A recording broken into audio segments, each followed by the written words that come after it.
أعوذ بالله من الشيطان الرجيم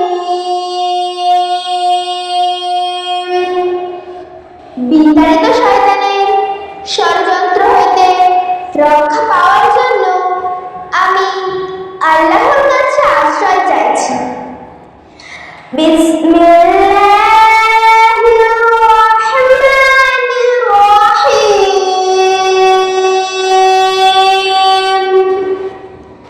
আল্লাহর নামে শুরু করছি, যিনি অসীম দয়ালু ও অতি করুণাময়।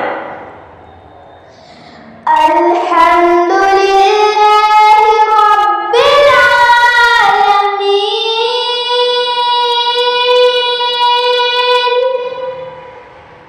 সমস্ত প্রশংসা আল্লাহ তাআলার জন্য, যিনি বিশ্ব জগতের প্রতিপালক। আর-রহমানির রহিম,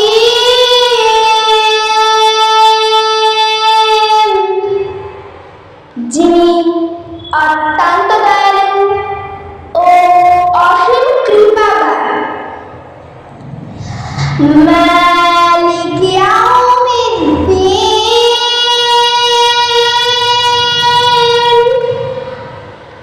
যিনি বিচার দিনের অর্থাৎ কিয়ামতের দিনের মালিক।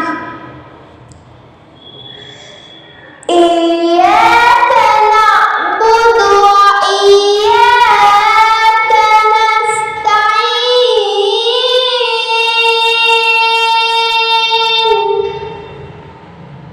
হে আল্লাহ, আমরা তোমার উপাসনা করি এবং তোমারই কাছে সাহায্য চাই। ইহদিনাস সিরাতাল মুস্তাকিম।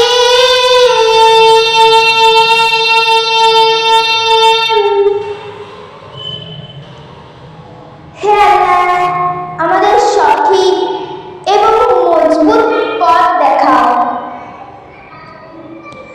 সিরাতাল্লাযীনা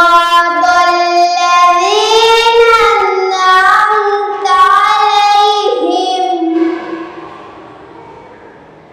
তাহাদের পথে যাহারা আপনার অনুগ্রহ প্রাপ্ত হইয়াছে। গায়রিল মাগদুবি আলাইহিম ওয়ালাদ-দাল্লিন,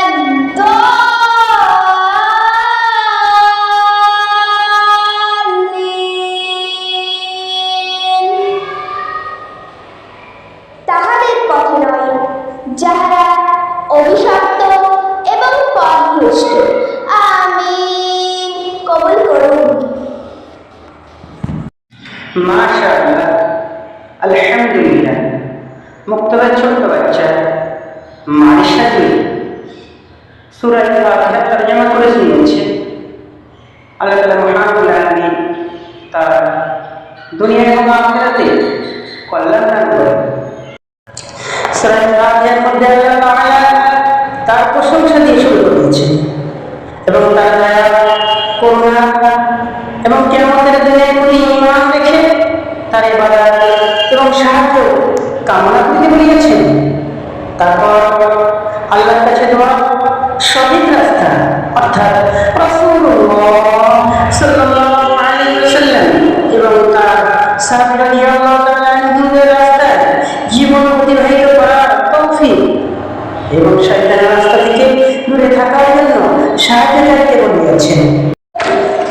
সূরা ফাতিহা আমরা প্রত্যেক নামাজে পড়ি, কিন্তু তার মানে জানি না।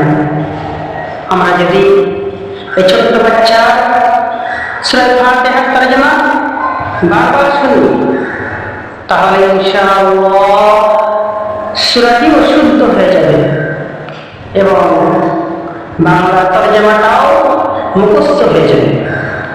আমরা মোবাইলের মাধ্যমে আমাদের সন্তানদের কত গান মুখস্থ করাচ্ছি, কত কবিতা মুখস্থ করাচ্ছি, কত গান মুখস্থ করাচ্ছি। তার পরিবর্তে আমরা আমাদের সন্তানদের যদি সূরা ফাতিহা এবং তার তরজমা মুখস্থ করাতে পারি, তাহলে তারা দুনিয়াতে হবে সম্মানিত, আখিরাতে পাবে নাজাত। আমিন সুম্মা আমিন। ওয়া আখিরু দাওয়ানা আলহামদুলিল্লাহি